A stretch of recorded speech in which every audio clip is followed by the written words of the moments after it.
Hey, what's up? Lightbolt Joe here. Today we are going to discuss the 2008 comedy film that gets no recognition and I don't understand because it's absolutely perfect. Sex Drive. This is an iconic film. I'm going to go down the cast of characters and we're going to discuss a lot of things. And why I'm wearing my monster stuff. Josh Zuckerman, Amanda Crew, Clark Duke. I love Clark Duke. He's so great. James Marsden, Seth Green, Charlie McDermott, my main man Charlie McDermott. Mark Young is in this as well. So Charlie and Mark play characters Andy and Randy, right? They're just so overconfident. Have never slept with a girl. Just wear their standard, 2008 clothes. Constantly drinking a Monster. Hence my Monster stuff. I have my Monster logo tattoo.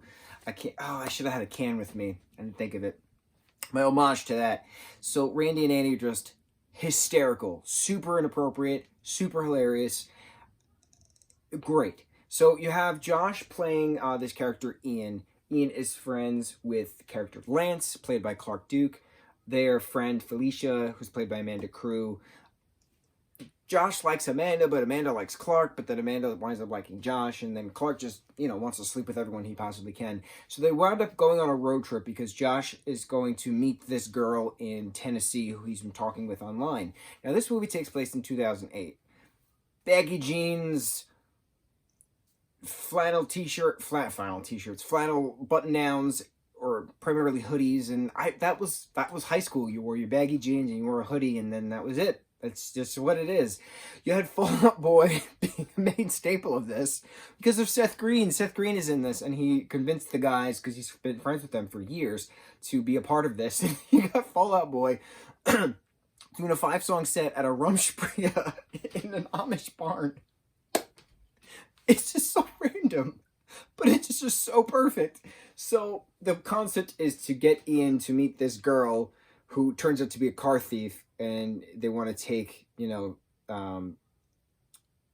car that Ian stole from his brother, who is James Marsden, who is one of the funniest people alive, and he doesn't get a lot of credit for comedy. So this was what, 08? So was this the movie right after James Marsden played Corny Collins in Hairspray, which was 07? I think it was. I gotta look that up, but that's hysterical. He's got such range, that man. So it's funny watching James Marsden play this extremely, badass biker bro with a muscle car, and he's homophobic, and he's, making sure his brother's not gay, and it turns out at the very end that he was gay actually all along. James Marsden coming out of Thanksgiving dinner and the dad flipping the turkey and then warming up to the fact that his son is gay and giving his son and his then boyfriend a juicer at the very end credits during a Christmas scene. Hysterical. I would have loved a follow-up movie to this. This would have been great.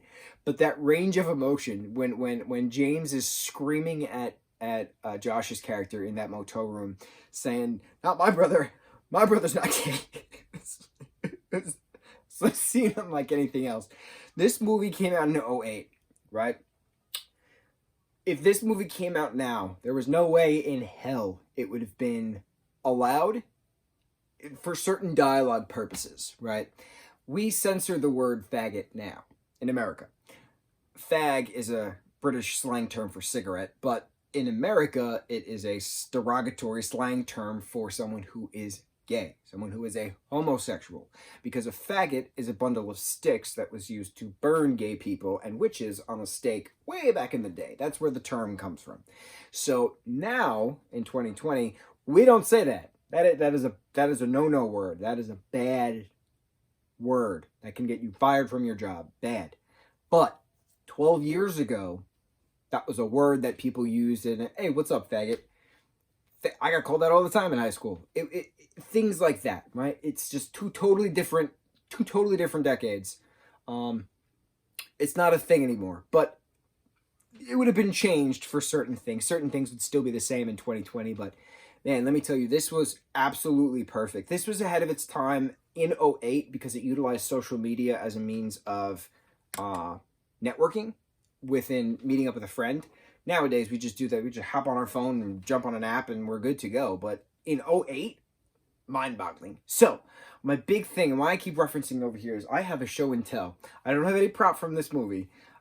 This is one of my favorite movies, and it doesn't get the credit it deserves, especially that donut costume. I need that donut costume. The 1999 Mitsubishi Eclipse that Paul Walker drove in the 2001 cult classic film, The Fast and the Furious. Okay? I have it. This is a 2016 die-cast metal repro from Jada Toys. They do incredible work. Oh, there might be a glare, so you might not be able to see the details. No worries, though, because I have two. This one's out of the box. Okay, why am I showing you this gorgeous 1999 Mitsubishi Eclipse? All of the specific paint, all of the specific details, etc. Right? Okay. The car used in the 2001 film, The Fast and the Furious, that Paul Walker drives, is the same exact car that Randy and Andy, Charlie McDermott, my all-time beautiful Charlie McDermott, who I literally have a tattoo of in honor of, for his character of Axel Heck in the middle, right here. This all comes full circle. They drive this car. This car is featured within, you know, Racing Against the Judge, and which is James Marsden's car, and then the girl Ian's trying to date winds up being a car thief, so she's trying to steal this car as well because Randy and Andy wind up at the same location in Tennessee to, you know, hook up with her, but really she wants the car. It's the same car used in Fast and Furious that is used in the 2008 comedy film Sex Drive. Who would have thought? Who would have thought that these two things would have gone together? Obviously, there's some differences. There is a Toyota tire sticker here. They took that off for this movie. I don't think this sticker, the Eurolite sticker, I don't think that's on the car in this movie. But this specific pattern is still there. The specific front is still there. The specific side is still there. The whole tail is still there. Everything is still there, but little changes. Minute changes for the film. It got shot up in the film, too. So I need to know how. I don't know the story. I know that for a fact, but I don't know the story of how the 1999 Mitsubishi Eclipse that was featured in the 2001 The Fast and the Furious wound its way into the 2008, 7 years later, film Sex Drive. I need to know, because I know Paul Walker had a crap ton of cars from the Fast and Furious for his personal collection, which have been raffled off for many Paul Walker Foundation events since his death in 2013. May he rest in peace. For Paul. Hashtag for Paul. I'm still choked up about it. And I have a tattoo of him too. For him too. Skyline. This movie is so important to me for many reasons, spanning many different films and actors and brands. I'm just obsessed with this movie, and the motel scene between James Marsden and Josh is one of the funniest scenes I've ever seen. I cannot stop laughing with the two of them beating each other up. James Marsden screaming, "My brother's not gay." Oh my God, perfect. So we did good. Love this movie. It's on Hulu right now. Go check it out. Mucho mahalo.